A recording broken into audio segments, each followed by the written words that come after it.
Ashley Pickle and Matt Stepp, wow. Just wow. I don't even know. I mean, sum it up. Yeah, coming into this game, I think we all kind of felt like Canadian was a heavy favorite and Franklin was a big underdog. And for about the first 10 minutes of the game, it looked like it was going to be a runaway.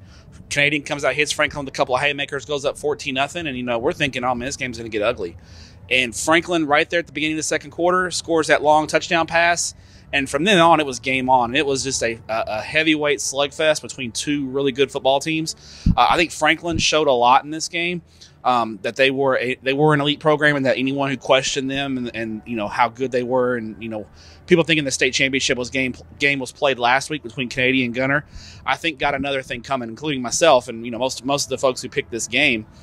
So full credit to Franklin for playing a great ball game and to the end. But how about Canadian? The guts and the championship medal that they showed to come back and score with less than a minute left to win the ball game after what they went through last year, losing by a yard in the Gunner game, just kind of shows you the character and the toughness of Coach Chris Ketting's ball club.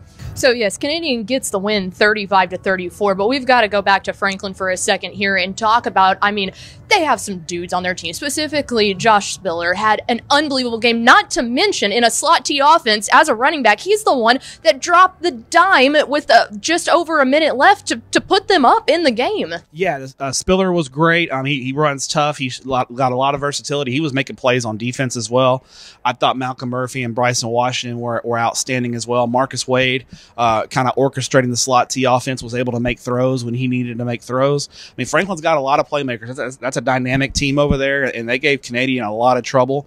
And the funny thing about the slot T is you think it's ground and pound all the time, and then they hit you with that pass, and it's usually a dagger pass because it's usually a big play. And they hit Canadian with some big plays in the passing game. And then on the other side, you look at Canadian and Josh Colwell. He's been sitting behind Grant McCook and in that long lineage of Canadian quarterbacks, and this is his 1 year. This is his senior year, and this is his chance to start. And he leads his ball club to a state title, made some big throws late, and spread the ball around. And I thought Canadian, at the end there, just a great play design with Reagan Cochran getting behind the Franklin defense, and Colwell stands in the pocket, stands tall, and makes the play. And I think it really says so much about the rich tradition and history that they have in that Canadian program. Specifically, when you are able to go up with 20 seconds left behind a quarterback like Coley, and obviously, he grabs the offensive MVP, completely well-deserved, but it showed so much professionalism within them to stay calm and get that play to happen. Absolutely. It's a big moment, a state championship game, and it just shows you Canadian, that program's played in big games. Year in and year out, those kids have seen the older guys come through and play in those big games, and that they've been a part on the sidelines of those big games. It's old hat for them, and it showed with their poise late in the ball game. And I think you got to talk about the Canadian defense as well, because when you look at it and you're thinking, well, their offense maybe isn't playing as up to par as you're used to seeing them play, they held them in this game, getting the sack at the end there to call it the game, seeing those guys run off the field. How much credit do you give them? Absolutely. The first half, I thought Canadian's defense was outstanding.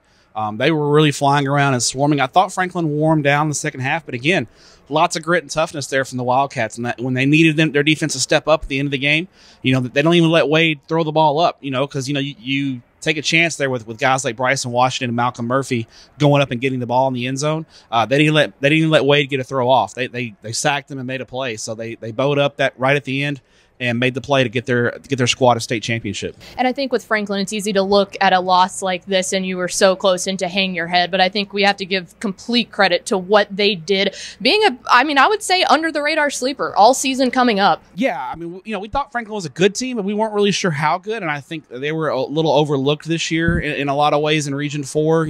Other teams like Poth, I think, who had kind of taken a lot of the spotlight away from them. And they're not a flashy team by nature, but I think they showed they were more than deserving. If they would have won it, I think they would have been a more than deserving champion. They played really well tonight. This was I've seen a lot of football games, and this is up there as one of the better state championship games that I've ever seen. It was a classic. An absolute banger. Again, the Canadian Wildcats taking this one home at 35-34. Credit to Franklin as well. But Steph, we've got one more tonight, 3A Division I between Hallettsville and Jim Ned. You can keep up with everything post-game about this game that just happened and the next one on TexasFootball.com.